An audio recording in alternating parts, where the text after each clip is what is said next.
तो उनके लिए नोटा की जगह प्रशांत किशोर को कहिए, या एक खास वर्ग है जो मजबूरन वोट करता था, उनके लिए प्रशांत किशोर एक विकल्प हो सकते हैं। की जनता बदलाव चाह रही है, क्योंकि 20 वर्षों से वो वही चेहरा देख रही है। विपक्ष कोई भी हो, मुख्यमंत्री नीतीश कुमार ही रहते हैं। वो बिहार विधानसभा का चुनाव होना है इसी वर्ष, और इसको लेकर के तमाम पार्टियां अपने अपने स्तर से तैयारियां शुरू कर दी है। ऐसे में जनता की क्या राय है और प्रमुख मुद्दे क्या होंगे इस बार के चुनाव में, एनडीए, महागठबंधन और प्रशांत किशोर भी कोई फैक्टर रहेंगे, इस तमाम मुद्दों पर हम स्थानीय लोगों से बात करेंगे जो बुद्धिजीवी हैं और क्या सोचते हैं बिहार के चुनाव पर। इस बार आपके नज़र में बात करें तो बेहतर सीएम का चेहरा कौन होगा, नीतीश कुमार, तेजस्वी यादव या सम्राट चौधरी, फिर प्रशांत किशोर भी कुछ फैक्टर रहेंगे?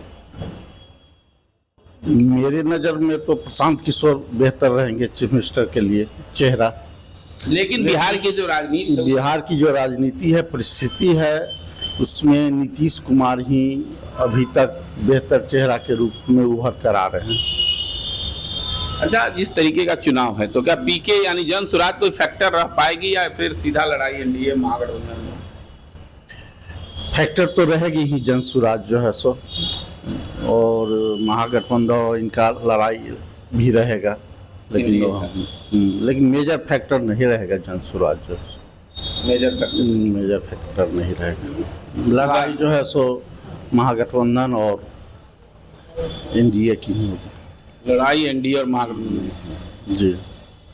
फिर बात करेंगे, तब तक अन्य लोग भी हैं। क्या कहेंगे जिस तरीके से बिहार में सियासत तेज हो गई है, प्रधानमंत्री मोदी का प्रोग्राम हो रहा है, अमित शाह का रैली हो रहा है, कांग्रेस के खटके आ रहे हैं, मल्लिकार्जुन खटके आ रहे हैं, कन्हैया घूम रहे हैं, तो क्या लग रहा है बिहार में अब चुनावी मोड में पार्टियां आ गई? नहीं, बिल्कुल चुनावी मोड में आ चुकी है बिहार में, सभी पार्टियां चुनावी मोड में है।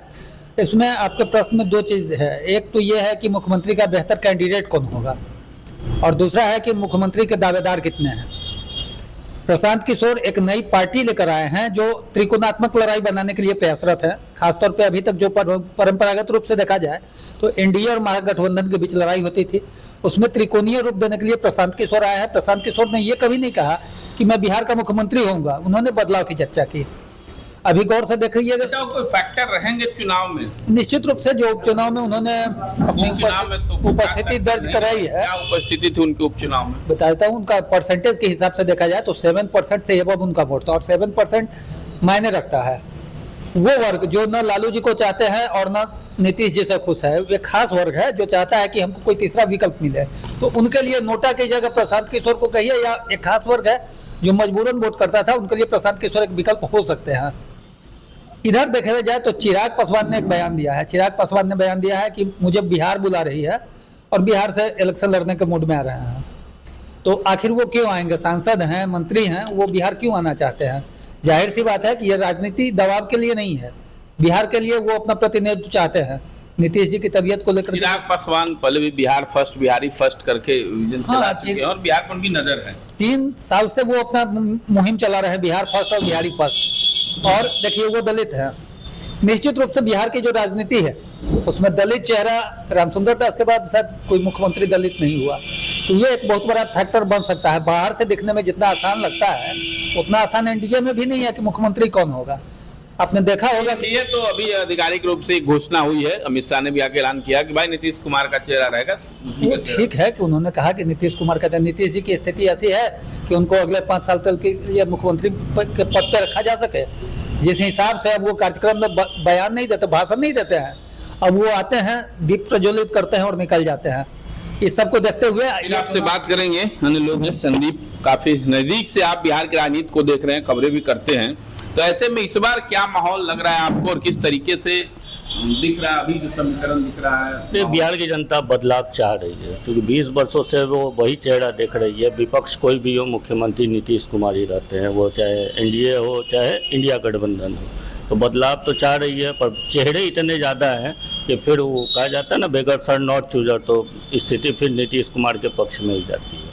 तो आप दोनों बात कर रहे हैं, एक और बता रहे हैं बदलाव यानी तेजस्वी, पीके या सम्राट चौधरी, आप चिराग पासवान भी बिहार राजनीति की बात करते हैं, तो आपके नज़र में क्या लग रहा है, बदलाव क्या हो सकता है? बहुमत किनको मिलेगा वो तो भविष्य की बात है, पर जो मतलब परिदृश्य बिहार की दिख रहा है, त्रिशंकु सरकार बनेगी और जो गठबंधन की सरकार बननी है तो जिसके साथ फिर वही नीतीश कुमार के अलावा फिर कोई नज़र नहीं आते हैं, वही स्थिति हो जाएगी। आप लोग जनता के बीच भी जाते हैं, लोगों की परिचर्चाएं भी होती है, तरह तरह की बातें सामने आती है, तो इस बार क्या लग रहा है, क्या दिख रहा है, लोगों का मूड क्या समझ में आया अभी तक आपको?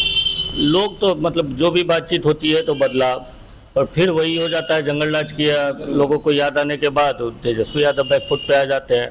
चुनाव से ठीक पहले तेज प्रताप कुछ ना कुछ बोलेंगे, लालू यादव कुछ ना कुछ बोलेंगे, राहुल गांधी कुछ ना कुछ बोलेंगे, और जिसका एक अहम सवाल है, अब राहुल गांधी की चर्चा की, कांग्रेस भी इस बार मतलब आक्रामक मोड में है, ऐसा नहीं है कि जो मिल गया सो तय और मान जाएंगे, उसी पर लगातार बैठकें हो रही है और कांग्रेस कैंपेनिंग कर रही है, बड़े नेता, राष्ट्रीय नेता कांग्रेस अगर बिहार में अकेले लड़ेगी तो यहाँ पे भी दिल्ली वाली स्थिति होगी, आम आदमी पार्टी की तरह राजद का वो समझिए कि पैक करके घर बैठा देगी, वही स्थिति यहाँ पर। अलग तो लड़ने की बात नहीं आ रही, लेकिन कांग्रेस अधिक सीटों की मांग कर रही है, वो कम सीटों पर नहीं मानेगी। देखिए इस मुद्दे पे कांग्रेस में भी खराब है, उसके पूर्व और वर्तमान दोनों जो प्रेसिडेंट है अध्यक्ष को तो बदला गया आखिर इसी व्यू से कि वो राजद के करीबी, और जो पूर्व हैं वो कहते हैं कि मेरा मुख्यमंत्री का चेहरा तेजस्वी होंगे, जो नए हैं वो कहते हैं कि नहीं, जो कमेटी तय करेगी वो मुख्यमंत्री का चेहरा होंगे, जो चुनाव के बाद तय होगा। अगर यही स्थिति रही तो उसका नुकसान तो इन्हें झेलना पड़ेगा। जी जी नुकसान क्या लग रहा है इस बार कांग्रेस भी मतलब मान मनोबल? बिहार की राजनीति में महागठबंधन के दूध में जोरन का काम कांग्रेस करती है। यदि जोरन ही नहीं रहेगा तो दूध का दही बनने का कोई सवाल उठता नहीं है। कोई शक नहीं है कि बहुत ही पुरानी पार्टी है और उसका जो भी कार्यकर्ता है समर्पित कार्यकर्ता है, और कांग्रेस इस मूड में आ रही है कि मैं पैरेलल रहूं। महागठबंधन के तेजस्वी यादव अपना मुख्यमंत्री का बनना चाहते हैं, तो अधिक से अधिक सीटों को कब्जाना चाहते हैं। वो चाहते हैं कि मैं अधिक सीटों पे लड़ूं। उनका एक सोच है कि पिछली बार यदि हम कांग्रेस को अधिक सीटें न दिए रहते तो शायद आरजेडी की गवर्नमेंट बन जाती है। क्या लग रहा है जिस तरीके से कांग्रेस लगातार कैंपेनिंग करे, कांग्रेस के बड़े नेता, राष्ट्रीय अध्यक्ष लेकर के कन्हैया कुमार और तमाम लोग, चुनाव से ठीक पहले प्रदेश अध्यक्ष अखिलेश सिंह का बदल दिया जाता है क्योंकि उन पर आरोप है कि लालू यादव और राजद के करीबी वो बताए जाते हैं। तो ऐसे में आपको क्या लग रहा है, कांग्रेस भी लड़ाई के मूड में है, मतलब समझौते मूड में नहीं है, वो गठबंधन के साथ लड़ेगी लेकिन कम सीटों पर नहीं। लालू जी के अस्वस्थ होने के बाद राजद की रणनीति की तैयारी करने वाली जो व्यवस्था है चुनाव का, वो कमजोर हो गई है। तेजस्वी यादव उतने सक्षम नहीं है।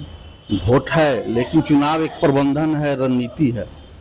और लालू जी के अस्वस्थ होने के बाद कांग्रेस का भी अपना बेस वोट है, उसका व्यवस्था है, प्रबंधन है। हाँ, तो कांग्रेस के प्रबंधन की सक्रियता से, कांग्रेस को हल्के में लेना राजद को महंगा पड़ता है। कांग्रेस के प्रबंधन की सक्रियता से ये गठबंधन को फायदा होगा।